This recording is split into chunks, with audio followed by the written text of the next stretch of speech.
पश्चिम बंगाल में सीएम शुभेंदु अधिकारी ने बकरीद से पहले भाईजान को ऐसा झटका दिया है जिसे वो चाहकर भी भूल नहीं सकते। अब तक तो बंगाल में खुले में नमाज पर पाबंदी लगाई गई थी, लेकिन अब खुले में कुर्बानी को बैन कर दिया गया है और इसके लिए शुभेंदु सरकार ने सख्त गाइडलाइन भी जारी कर दी है। बस फिर क्या, शुभेंदु अधिकारी के इस फैसले के साथ ही मियां भाई बेचैन हो गए।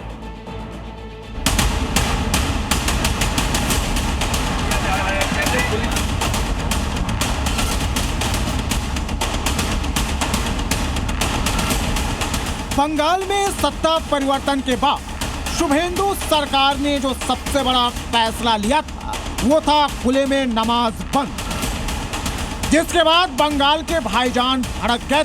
कई इलाकों में बवाल भी मचा था।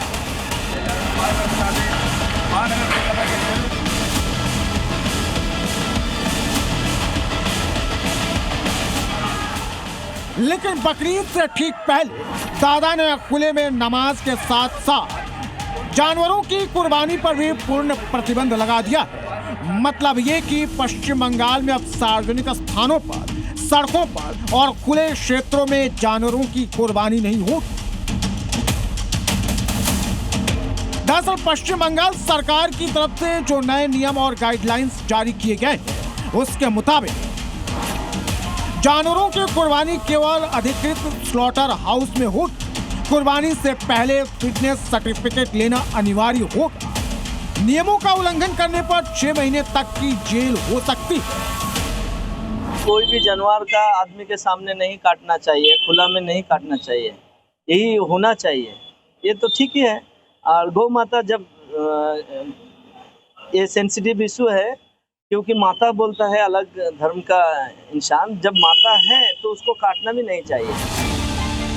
शुभेंदु अधिकारी की कैबिनेट ने कार्यभार संभालते ही साफ कर दिया है कि तुष्टीकरण की राजनीति अब बंगाल में नहीं चलेगी। यानी सालों से जो मनमानी चल रही थी उस पर शुभेंदु सरकार ने पूरी तरह से ताला जड़ दिया है। शुभेंदु सरकार के ये नियम सिर्फ कहने भर के लिए नहीं है, बल्कि इसके पीछे कागजी और प्रशासनिक चक्रव्यूह इतना मजबूत है, इसे तोड़ना नामुमकिन है। अगर पर्दा में कोई भी चीज़ करेगा वो तो ठीक बात है, ये सरकार को हम वेलकम करते हैं। हाइजीनिक का भी बात रहता है, बहुत कुछ का बात रहता है। ये सरकार का नियम तो पहले से है, लेकिन चालू नहीं था।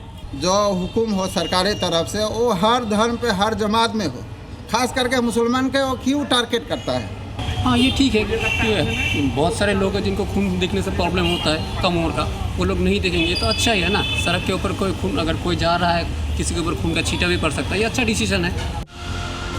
लिहाजा बंगाल के मौलानाओं और मुस्लिम संगठनों ने सूबे के बदलते मिजाज को भांप लिया है और वो मुस्लिम समुदाय से अपील कर रहे हैं कि वे खुले में कुर्बानी के साथ साथ गोमांस खाना भी छोड़ दें। और ये सिर्फ बंगाल के मौलाना ही नहीं, बल्कि देश के अलग अलग हिस्सों में रहने वाले मौलाना भी शफीक कासमी के बयान को जायज ठहरा रहे हैं। मौलाना शफीक कासमी ने जो बात कही है, हम इस बात की तायद करते हैं कि मुकम्मल तौर से गाय के ज़बिया को बंद कर देना चाहिए। और हम हुकूमत से भी गुजारिश करते हैं कि सिर्फ बंगाली नहीं बल्कि पूरे हिंदुस्तान में गाय के ज़बिया पर पाबंदी लगनी चाहिए। कोई अगर गाय काट रहा है, बेच रहा है, तो इसको मुकम्मल तौर पे सही में बंद कर देना चाहिए, ताकि आपस का जो रंजिश है, झगड़ा है, वो बिल्कुल खत्म हो जाए। तमाम मुसलमानों को इस बात की ताकीद करते हैं कि खुले में कुर्बानी न की जाए, गली में न की जाए और ऐसी जगह पे न की जाए जहां पर किसी को भी कोई आपत्ति हो सकती हो। मज़बा खाने बने हैं, वहां की जाए।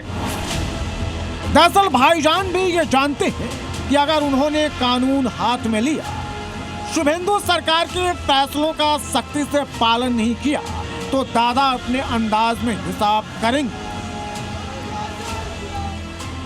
यानी ममता बनर्जी सरकार अपने 15 साल के शासनकाल में जिन मामलों पर आंखें मूंद लेती थी, आज उन्हीं मुद्दों पर शुभेंदु अधिकारी की सरकार नियमों की किताब खोल बैठी।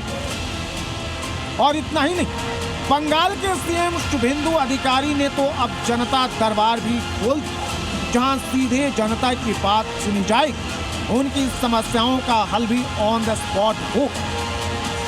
ब्यूरो रिपोर्ट, ज़ी मीडिया।